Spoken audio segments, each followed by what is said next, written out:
Well, we haven't had a video for a couple weeks, so I thought we'd review an older family movie that came out this summer. It's called The Incredibles 2. We should probably get this out of the way. We both liked this movie, but I do think you liked it more than I did. I don't know... I'm pretty sure I liked it as much as you did coming out, but then there's like all this negativity towards it on the internet. So I don't know how much of the criticism I have is actually things that I thought, or how much of it is based off of what I've read online.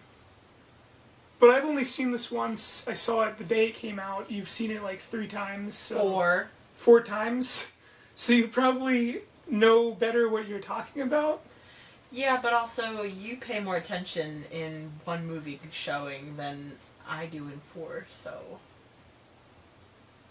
I forgot to wear my Incredible shirt. Why don't you tell them what you liked about them? Well, why don't you tell them what the movie is about? Incredibles 2 is about a spousal role swap where they want to bring supers back and make them legal again, and so Mrs. Incredible becomes kind of like a spokesperson for heroes, while Mr. Incredible has to stay home with the kids. They both have their challenges, and in the end, people accept supers again. I think the important part you missed was that the reason why they use Mrs. Incredible as like the face of the Return of Heroes is because she is like the least risk involved in her power. She doesn't destroy things, she doesn't let things go awry. Do you just want me to say all my things now and then I'll have nothing to say and then you'll go on one really long rampage? Well, no, we have things to talk about. I have my list here.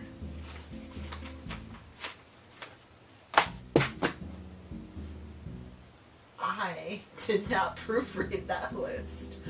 I loved the 60s tone that everything had. I loved the way they addressed Mr. Incredible being at home and Mrs. Incredible being at work. I loved all of the things the kids went through. Everything to do with Edna Mode was amazing. My favorite part is Jack and the Raccoon. Yeah, that was a lot of people's favorite parts. That made me happy. Yeah, it's such a good scene. It's such a good, like, it's a really good Jack moment where he goes beyond just being the baby in every scene. I really like what they do with them in the later parts of the movie. Yeah, absolutely. And they do such a good job of aging the kids and showing the marriage moving forward, and just every character feels so real. Well, okay. So it starts off like right at the where the first movie ended, and I thought that was awesome because the Underminer, or the Undermole, or whatever he's called, the Underminer. Like, I remember being in elementary school, and that was just what everybody would always talk about with that movie. Like, oh, what's gonna happen with the Underminer? It's like, it was this really exciting thing, and then to actually get to see that was pretty wonderful. I also really like what they do with all of the characters. I think they all have decent things to be doing. Dash kind of seemed left out, I thought, especially compared to like the first one. The homework was hysterical, though. Yeah, but he didn't really like do anything. That was just a thing that he had to do. I mean, but that's what kids at that age do. They're just around. Like, Violet's going through puberty, Jack is learning to talk, and he's what, maybe 9 years old? Like, he's just around, running around, saying hi, being in everyone's life, exploring like a 9-year-old. I loved Lucius. They did such a good job of having him there, but just at all the right times. The only thing I didn't care for was the new supers they introduced from all the different countries around the world. Well, that's part of what's on my list here, is the new characters. Because I really didn't feel like the new characters, design-wise, fit in with what had already been established. Like, everybody's really exaggerated based off of what they are. like what their prime characteristic is. Like Mr. Incredible is strong, so he's really big. Violet can turn invisible, so she's like tiny. And then all the new characters are just like generic. Yeah, but well, are you talking about the supers? Like everybody? Because like thinking about the villain and her brother, they're not. They didn't really fit in. But they're not supers, so they wouldn't have their. Yeah, but even like the manager in the first movie, he's like this tiny person. Yeah. He has a lot of character in him. And all of the new people in this, like the side characters, just people in the background, they just weren't as distinct. I think the only thing that was lacking is the shape, because I think that their facial features and the way they were presented was still very distinct. Their character was clear, but he didn't go as extreme as he usually does with like odd shapes and facial features and things. Well, aside from that, I thought the animation was amazing. Yes. It had very good lighting. I was really impressed with the weight, and a lot of the action scenes were very well choreographed, which I feel like they were better than a lot of like actual action movies. And I guess it's not that really fair because it's animated, so they can probably play around with it a lot more than if you had live actors. But I really liked the way that their powers interacted with each other. Like, there's that part where the girl who has, like, those little teleporters is, like, using those, and then Elastigirl is, like, punching through them. Yeah. Or, like, Violet. Yeah, that she was puts cool. the shield around her, and then the teleporter girl, like, uses it to get under her. Another thing on this note that I really respected was I was kind of afraid, like, okay, we've seen Elastigirl, we know what she can do. She can become a boat and be a sail, but they really took their powers and used new tricks that we hadn't seen before, and I really respected that because that was a worry of mine going into the movie was all the action we've already seen, and it blew me out of the water. It was awesome. So overall, I enjoyed this movie. How could you not? Do you want to go into the list? Should we just get into that? Okay. Okay. I feel like I'm in trouble.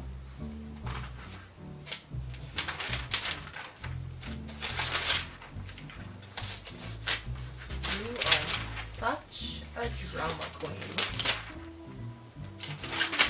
Okay. I already did the character designs. This is another little... it's not that big of a deal, but it really did bother me. The dialogue. This movie's very dialogue heavy, and part of what I liked about the first movie so much is how much it relies on visuals to tell its story. Like, there's that whole montage that's showing how Mr. Incredible and Mrs. Incredible are growing apart. And there's not a single line of dialogue that whole, 3 minutes, but you get the idea of what's happening. And I think that works a lot better, not just because it's more interesting, but because I think kids understand it more than just listening to people talk. I didn't notice this at all, and I feel like I still noticed a lot of, I remember thinking when Mrs. Incredible's brushing her teeth and they're arguing, I loved how, even when you couldn't understand what she was saying, her tone and her movement, I don't know if I agree with you. I feel like they still did a good job. But there was so much exposition in this movie. Like, anytime something new happened, they would have, the tech girl and, the business guy, they would have them explain to them what was going on, why it was going on, and it would just go on, and there was so much dialogue in it. It reminded me a lot of, those kids shows that are just talking down to the children, and it really bothered me. It did. I don't feel that way because I feel like it expressed a lot of their character, him as the salesman, and then Mrs. Incredible would kind of cut him off and be like, yeah, I know, I'm not stupid. I think that kind of played Okay. to who they are. And that could have been something I didn't pick up with Yeah. my singular viewing. Yeah. But even if that's the case, that still was probably a tool that they were using to get exposition to the audience. Which, as long as it's not just blank exposition and it is within... From what I remember, it was pretty, like... things! It didn't seem natural, from what I recall. At least in a couple examples, like... when they first met the businessman, when they were telling them about their parents. Yeah, that really, to me, just felt like he is the salesman, and if what he's saying seems too dramatic and story-like-esque to be true, then it probably is, and it was. Like, we learned about him and his sister, and because later that comes up, where he could sell anything, and she's the inventor, and just, like, their dynamic is displayed through those moments. Let's just move on. Next. The next thing I have is predictability, which I know exactly what that is. I guess we're going to spoil it here. This movie pretends like it has a big twist to reveal, except it is blatantly obvious from the second that it's even apparent that there is supposed to be a twist. I don't think it's that bad, because when you think of the intended audience of like 6-year-olds, things do need to be simple enough for them to understand. I feel like a huge difference you're not thinking about is that 14 years ago we were kids. And so the first time when we saw Incredibles, it was a huge shock because we were of that age group. And this time we're grown adults and we picked up on things a little faster. But I'm not gonna lie, I went back and forth a couple times thinking that the brother was the villain, or like when this very first villain came up, I assumed there was going to be a string of villains. It wasn't, like, it was predictable, but... I just feel like there was a lot more they could have done with what, like... So in the movie, the villain is, like, hypnotizing people. And I really just felt like there was a lot more potential to that idea than just, I want to make superheroes illegal. And not even if they kept that same motivation, there's more potential to having that power over people than what this story played with. Like, they could have had the superheroes return home, kind of like sleeper agents. Like, that was a big scare with the Red Scare, whatchamacallit, where like there would be sleeper agents with code words that would trigger them to go on these rampages. And that would have been really interesting to see, like Mrs. and Mr. Incredible going back home, and then it would kind of turn into like Violet and Dash's movie, where they wouldn't really notice a difference because they've kind of been neglected the past couple weeks. But then they would have to figure this out for themselves. It would give them more independence. It would kind of change the story a little bit. There's still potential for Violet and Dash's story in a third movie because a lot of what this movie revolved around was their future. So the first Incredibles is like Mr. Incredible's movie. And so all of the marketing for this was like, oh, this is going to be Mrs. Incredible's movie. But then you watch it, and it's more just like the family's movie. And that's not really a problem, but I really felt like it needed to lean to one side, whereas this was just like split right down the middle, and it kind of became muddled in pacing and tone. I'm going to stop you there because I feel like the lesson that Mr. Incredible learned in the first movie was that he needs his family and that it's not a one-man show. Yeah, exactly. And that this just exemplified that, where, like, him... But if that's the case, then his side of the story should have still been the focus, and he should have been the main character. I don't feel like I agree with you. Like, there wasn't really a main character in this movie. Does there need to be? Not all the time. It felt fine to me. I loved the back and forth pacing between Mrs. Incredible and her, like, single solo life and Mr. Incredible and the family. I guess what I'm saying is if you don't have a main character, the story is the focus, and the story of this movie, it never really converges. Like, there's not, like, an overreaching plot that's affecting everybody. It's, like, one story and one story that has a little bit to do with each other, but not really. Yeah, but aren't you the one who said it was over-expositioned into the fact that Yes. they had no other options, and in order for supers, like, the whole family wants to keep doing what they're doing, but they can't. So in order for them to do that, Mrs. Incredible has to break away, and she's working hard to secure their future, and he's working hard so that she can work hard to secure their future. Yeah, so then... So how does that stay so separate for you? Because I really felt like they needed more development on Mrs. Incredible's side of the story. With the villain, with the things the villain was doing, why the villain was doing the things they were doing. Yeah, I guess I can agree with that. It needed more of like a build-up, and it was just like, it was very muddled. It seemed very unfocused. I don't agree with you, but I don't want to keep disagreeing with you this whole Okay. review long. Well, this is just something I really liked about the movie that I honestly wish they kind of would have went into more. A big part of the first movie is that something that was going on at the time was like treating everybody like they're special. And the big part of the first movie was saying that if you treat everybody like they're special, then nobody's really special, which is kind of true. So what I really liked about this movie, that I almost wish it would have gone further into, but I understand why it didn't, is police and the way that police are operating in today's society. So there's a couple kind of really good parallels. Like, The Incredibles, they have to wear body cams to start filming what they're doing so that people can, like, third party, like, judge them based on their decisions in this really tense moment.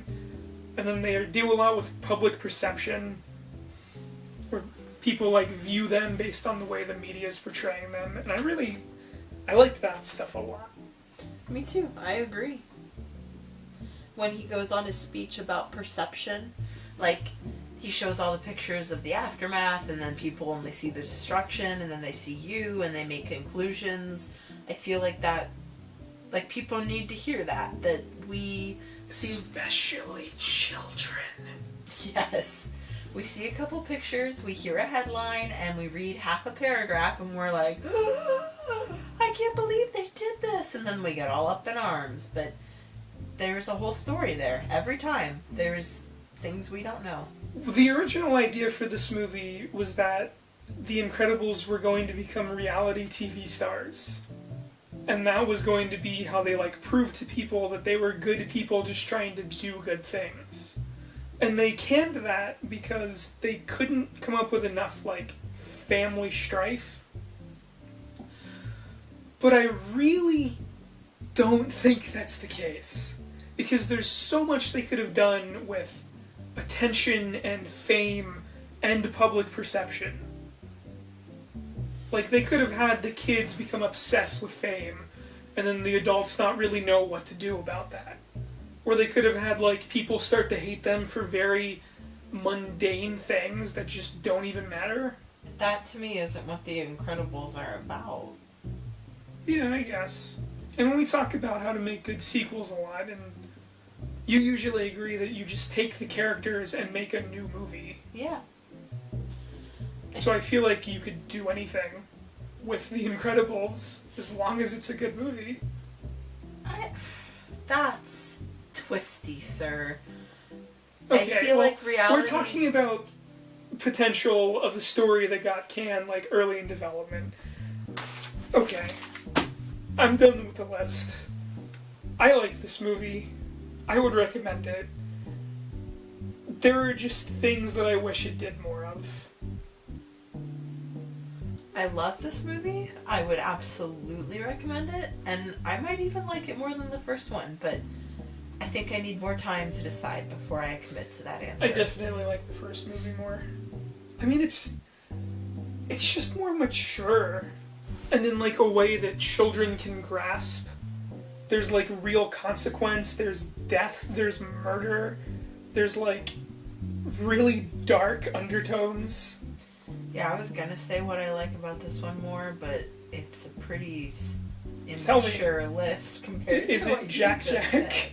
It's Jack Jack and the raccoon. Is it and a big fat Jack Jack eating a cookie? the math jokes and the way they brought Edna back and the setup for the kids and the political piece to it and just like the whole world.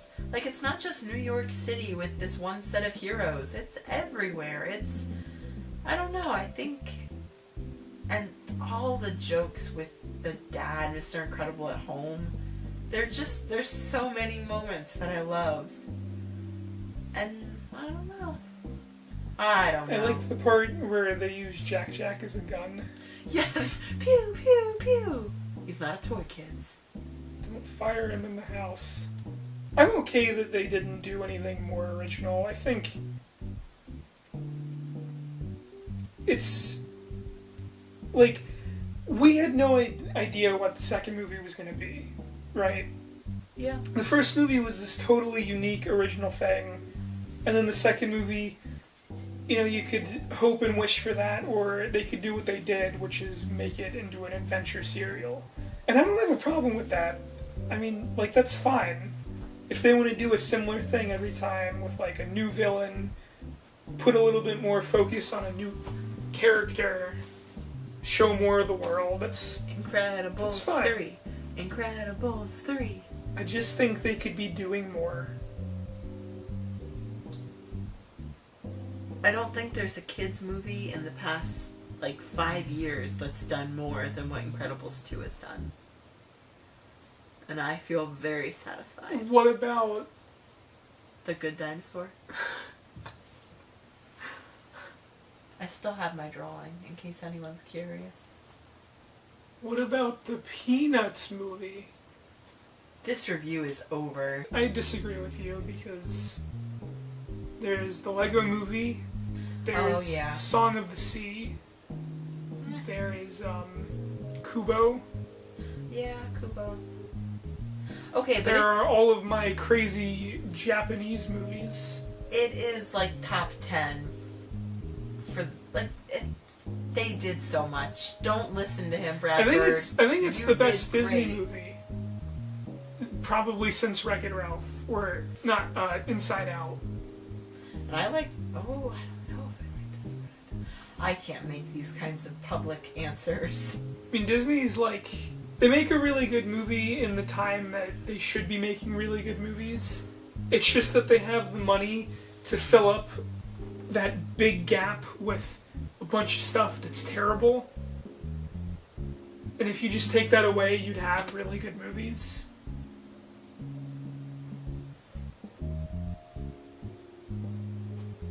I don't want to go on a rant about Disney right now. Yeah, this isn't the time or the place. Cool it down over there. This is definitely Brad Bird's movie, though. Yeah. Thank you for bringing Edna back. Did you really not think Edna was going to be in this movie? I thought she was gonna get, like, a one scene, like, it's me, Edna Mode, and then it was done. I'm so... Hey, it's me, Edna. No. Remember me from the first movie. Bye-bye now. I have to go. I'll tell you about your lightsaber in the next movie. I just didn't expect it to be as amazing Do you as get it? was. I'm Maz Kanata. Okay, shut up. Cue the Remember bubble Maz machine. Cantina? I'm leaving you. How did they get Luke's lightsaber from the bottom of a gas giant?